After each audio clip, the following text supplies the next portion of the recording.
Hey, folks, and welcome to the 24/7 DCT podcast. I'm Brian Wall, your host, with over 2 decades of experience across 4 countries in the areas of mental health and addiction, with hopes of promoting awareness for listeners, bridging the gap for those needing support, and offering treatment guidance throughout for those that choose to be in our tribe. You can follow us on all major social media platforms by searching 24/7 DCT and online at 247dct.org to gain access to evidence-based treatment resources and support. This week's episode is yet another effort on our behalf to more closely track our tribe and bring awareness to issues like mental health, addiction, general wellness, and everything in between.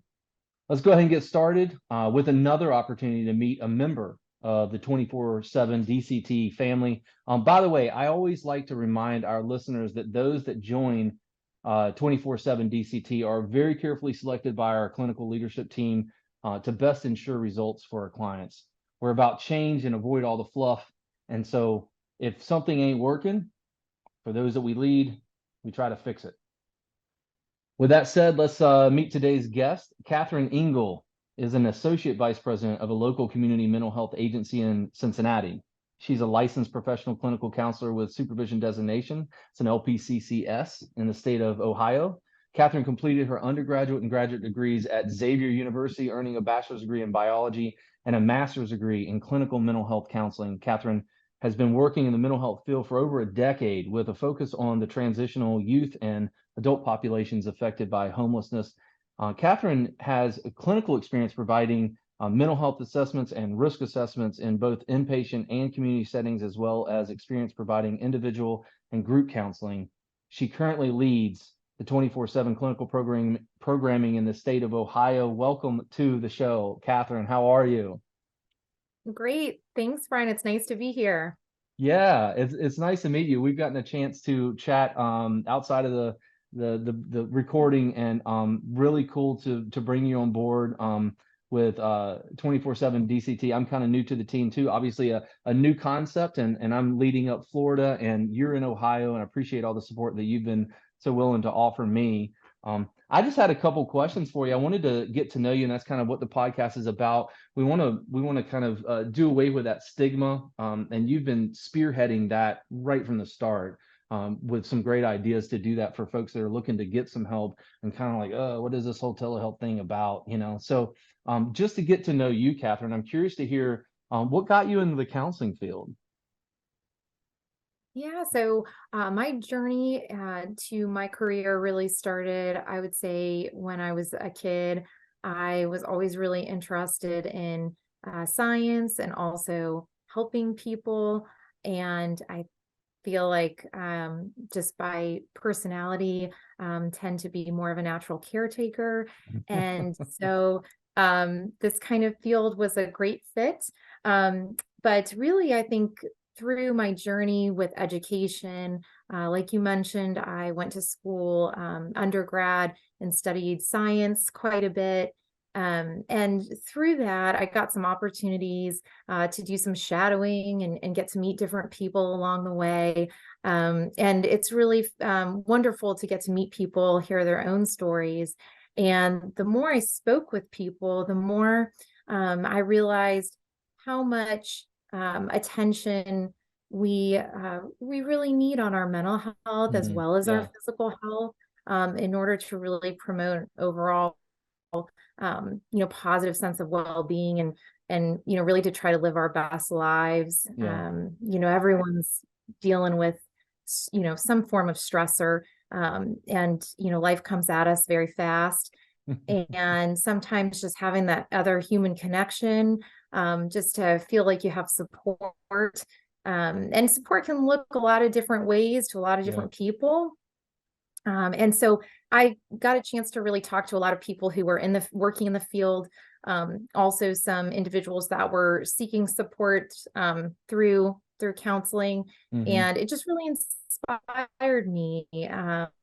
And I felt like that was such a great field and something that I was really becoming more and more passionate about as I went through school. So then I ended up going for a master's degree to really learn some of the basics to do this kind of work. And that was a really wonderful experience. Again, met a lot of wonderful people along the way. And the rest is kind of history. Right on. I have a very similar story actually, and it's really interesting because people ask me like, "Hey, what got you in the counseling field?" And I think for people that are in the counseling field, it's kind of a no-brainer. It's like you don't really, I feel at least, you don't really get into the counseling field. You're kind of selected. I feel like it's kind of one of those things, like a chosen. You just kind of you hit your sweet spot and you realize like this is where I need to be. This is where my gifts are. And if you're in the counseling field and you're struggling and struggling to play a role or fit into some kind of like a square round peg or something, then probably not the field for you. But I run across that a lot with people I talk to, and it's like it's almost like a no-brainer. Like, yeah, I don't. It's just kind of where for me, my faith, God. It's like God just kind of handpicked me and was like, this is what I've chosen you to do. And I tried a lot of stuff, sales and everything, right? And just didn't fit in the slot. It wasn't that sweet spot for me, and counseling was. So I hear that a lot. You sort of venture through it and you find out you just kind of like drop into the spot and it's just kind of like that sweet spot for you. Now you also have a lot of experience in crisis management, and that's a love of mine too. I've done that for years and years and years. Used to do it for an inpatient psych facility, running a mobile crisis unit, and loved it. Absolutely loved it. One of the only jobs I've ever had that I didn't mind getting called at 3 in the morning and having to get up and go help somebody. I just love doing that kind of stuff. So, wondering what drew you to that specialty. Yeah, well, something that you mentioned actually, having that inpatient or hospital type of experience or emergency services. And I actually, for a part of my career, worked more in an inpatient hospital-based setting. And really, I got to see a different type of setting Hmm. from community mental health services or outpatient. And it's a lot more of an acute environment, obviously. And through that, really started developing an appreciation for what type of support is really needed and valuable in a time of crisis. Hmm. um, and really realized how critical the types of interventions provided during those times are. So I'm an inquisitive person by nature, and so I think through that experience, that really made me want to learn more about crisis management. What are some of the best practices around that? How can we best support people when they are in a crisis or maybe heading down that path. Hmm. And I think also one thing that's become a great area of interest of mine has been, what do we do to help prevent further crises from happening? How can we help, and how can we increase not only safety, which is obviously very critical, Yeah. but also just an overall improvement in well-being and functioning for the folks that we're working with. Hmm. Hmm. Solid. You have this thing about you. I love it, and you're going to fit in perfect on the 24/7 DCT team. You you have this knack for like, what do people need? Like you seem like this inquisitive mind. You're always asking, kind of like, well, what do we need? I understand my role, but what is that role? You're always kind of digging a little bit. I love that about you already because I'm a lot of the same way. I'm the kind of guy that's like, I understand this is how we do it, but it doesn't really work. Can we change that? I don't know if that makes much sense. Or can we add this? Or can we do better at that? And that's kind of my pulse as well. So I love that about you. I love that you have all these different specialties in the midst of what you learned at the core, with your initial training. And so you're also certified in evidence-based critical time intervention. I don't know much about that, and I'm guessing probably our listeners don't either. Can you clue me in? What is that, and how is that effective? Sure. And actually, to kind of piggyback off of something that you said, Yeah. I think one thing that's really important when providing this type of service is really individualized care and Mm, meeting people where they're at, and really hearing from individuals what what they need. Yeah. I think a lot of times we hear, each person's the expert on themselves. And so we really want to honor that and, Yeah. get to know each person and what their needs are individually, because then we can hopefully tailor our interventions to, their specific needs. Yeah, for Um, sure. so talking a little bit about critical time Yeah. intervention. What is that? It's an evidence-based practice. Okay.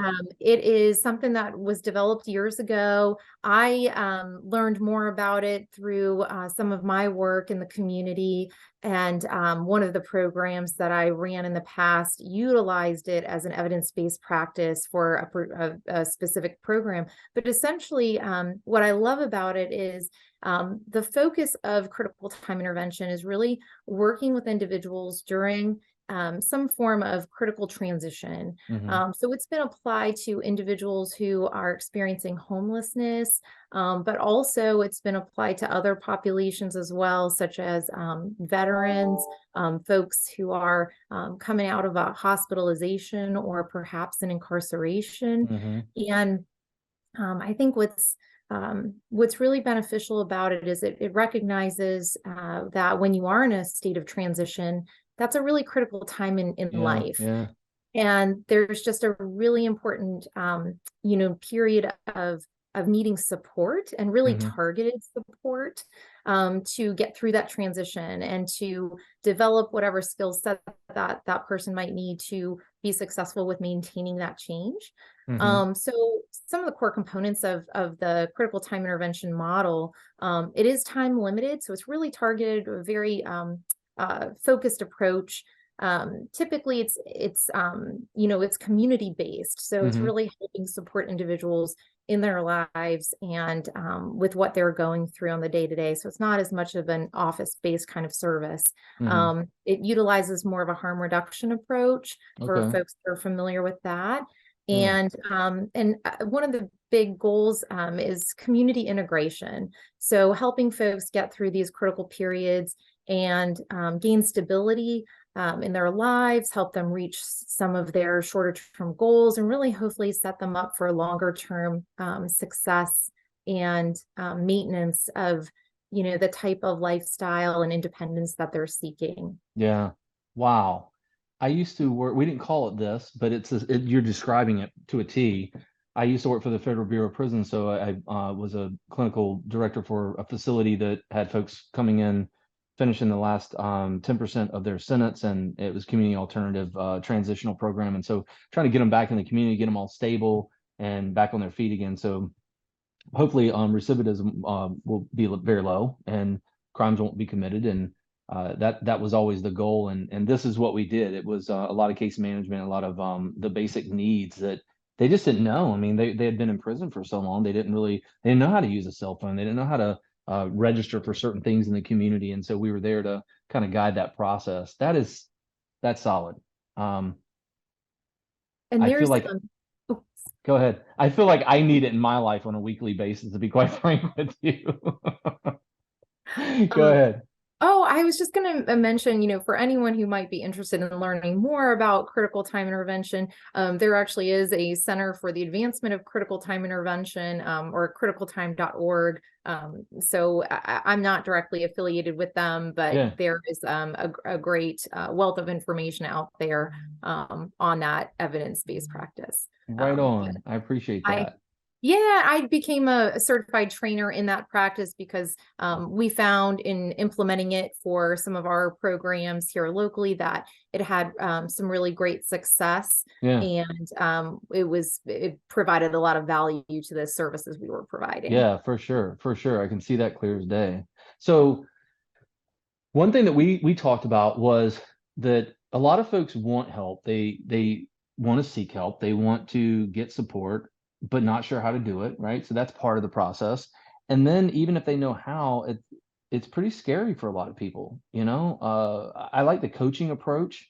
I think it takes some of the stigma away from the counseling piece of what we do. It's a little less complex to some people. So that's one way I think as a society we kind of tried to help push folks to get the support and the help that they need, although coaching is different than counseling, obviously. But It's almost, I'm saying all that because even the use of the word coaching even takes a little bit of the edge off. And so one thing that you brought up, and I really appreciate it, we were going to do a little something different with the program today, but you brought up a really great point in that, hey, let's help folks understand kind of our process at 24/7 DCT, what that looks like, so we can alleviate some of that anxiety. And I love that. So tell me, what is this whole 24/7 DCT telehealth thing? What is that about?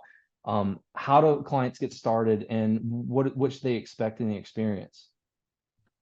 Yeah, well, thank you. So, information about 24/7 DCT is easily accessible on the website. So, I did want to reiterate that it's at 247dct.org. Mhm. So if you are thinking about reaching out for help, or just maybe want to learn more about the organization, you can go to that site.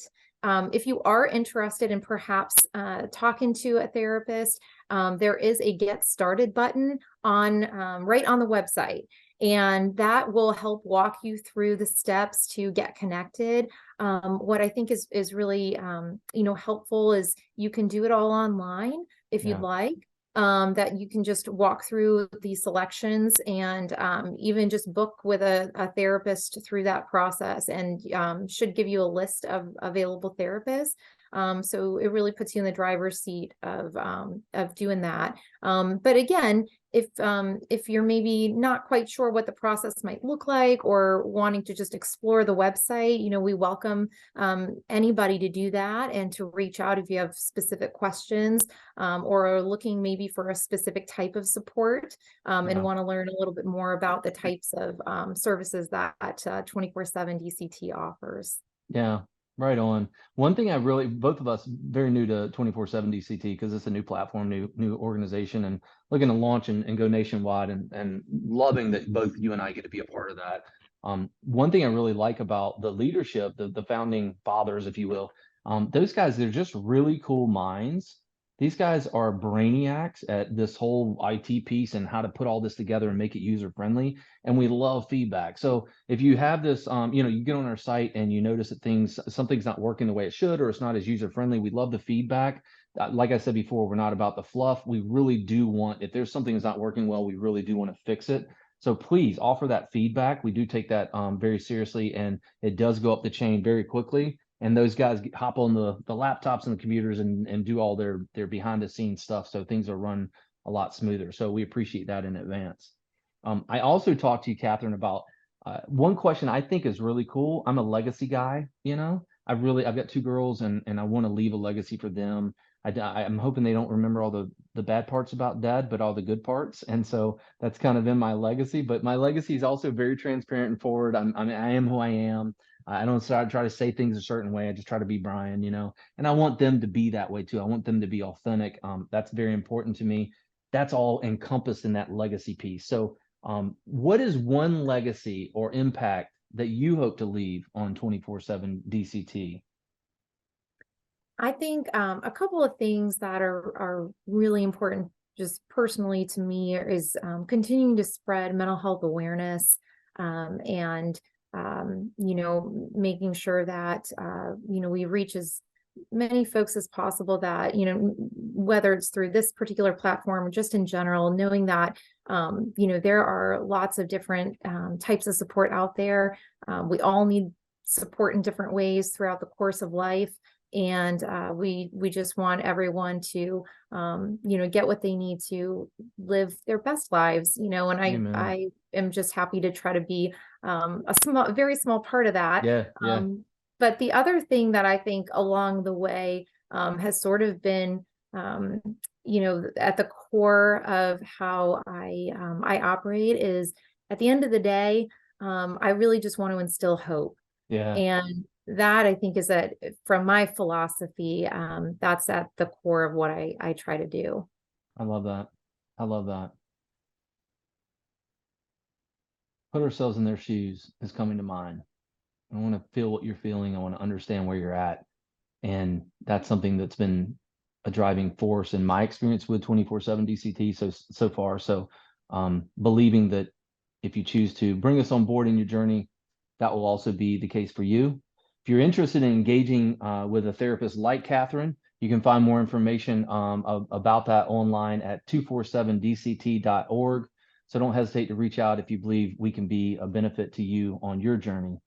That brings us to Real Talk with Brian, and this week's encouragement is brought to you by Robert Louis Stevenson, who said, "Don't judge each day by the harvest you reap, but by the seed you plant." I thought that was a great thought for today, specifically in that it takes us out of ourselves and puts the focus back on serving others, which is really what 24/7 DCT is all about. Thanks so much for joining us, Catherine. I appreciate you, sister, and look forward to working with you. Thank you. You're very welcome. You can also follow my weekly trilogy series on LinkedIn at hashtag #BeRealWithBrian to gain insight in the areas of mental health, addiction, and general wellness. I appreciate everyone that joined us today. Be sure to check us out on all major social media platforms by searching 24/7 DCT and online at 247dct.org for more support. We look forward to spending time with you next week as we welcome yet another guest who's committed to getting you feeling better. Take care, folks.